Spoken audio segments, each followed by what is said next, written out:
Hi, my name is Mike Davies and I'm a maths tutor with Owl Tutors in London. Today I'm going to be teaching you how to win at Monopoly, and along the way we're going to be learning about the difference between theoretical and experimental probability. The first question is this: what is the most commonly visited square on the Monopoly board? Is it Go? After all, you pass Go every time you go around the board. Perhaps it's Mayfair. Some of the chance cards send you there. Actually, it's Jail. After all, there are 4 different ways of going to jail. I could land on the jail square just by chance. I could also land on the Go to Jail square, and that actually means the jail square counts double out of all the squares on the board. I can also go there through some of the chance cards, or I could roll 3 doubles in a row. So just to recap, that makes 4 different ways which I can be sent to jail. Because of this, and because it's the most commonly visited square, jail is massively important in Monopoly, as we're about to see. So, here's the basic situation. For whatever reason, I'm in jail, the most commonly visited square, and it's my turn to roll the dice. Worse, my opponent owns every single property for the next 12 squares. Why is 12 important here? Well, it's because we play Monopoly with 2 dice, and 12 is the biggest total which you can make using 2 dice. My opponent can build a hotel on any one of the properties which he owns. He's cheating slightly here, as normally you can't build just one hotel, but we'll let that slide for now. Our question is this: where should he build the hotel? To know this, we need to think about what the most likely total is for 2 dice. Let's do a simple experiment, recording the sum of 2 dice. As we roll the 2 dice, we record the total in the table. And as we can see, it perhaps looks like 7 is the best total to go with, closely followed by 6 and then 8. My opponent wouldn't be very smart to go with a 12 or a 2. Now, to save some time here, I got some of my students to do this experiment recently. And this seems to say the same thing, that 7 is probably the most likely dice total in Monopoly. However, this was only for about 50 dice rolls or so perhaps it isn't that reliable. Let's compare this to data which I collected from the whole class, with 10 small experiments taking place instead of just 1. Between them, that's about 500 dice rolls, so we'd expect this to be pretty accurate.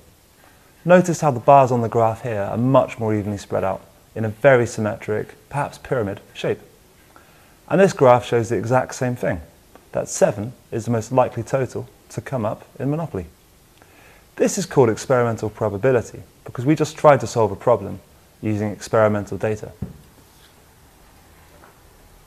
But why is 7 the most likely total with 2 dice? To answer this question, we're going to now use some theoretical probability. This is called a sample space. The numbers along the top are the numbers which we can get on 1 dice, and the numbers on the side are the numbers which we can get using the 2nd dice. In the middle, we're going to fill in the various totals. So for example, if I get a 3 on the 1st dice and a 5 on the 2nd, I have a total of 8. I can also make a total of 8 in 4 other ways. For example, I could get a 4 and a 4, or a 6 and a 2. That makes 5 different ways I can get a total of 8 with 2 dice. Let's fill in the rest of the sample space and see what happens. As we can see, we have 36 different things, or totals, that can happen on the sample space.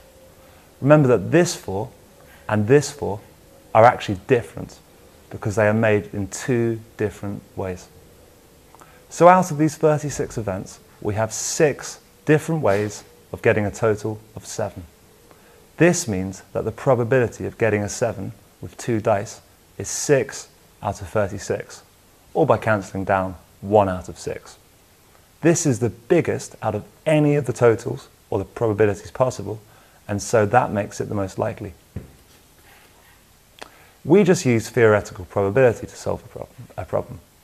We call it this because we solved the problem just by looking at the theory behind it. So back to the jail problem. As we now know, the most likely total is 7. However, rolling this from the jail square would actually place us on the community chest, something my opponent can't own or build a hotel on. So instead, he has to take a guess and decide whether to go for the total of 6 or 8. Either way, the orange properties, as we can see, are by far the most likely to be landed on here, and this makes them statistically the best properties to own on the entire board.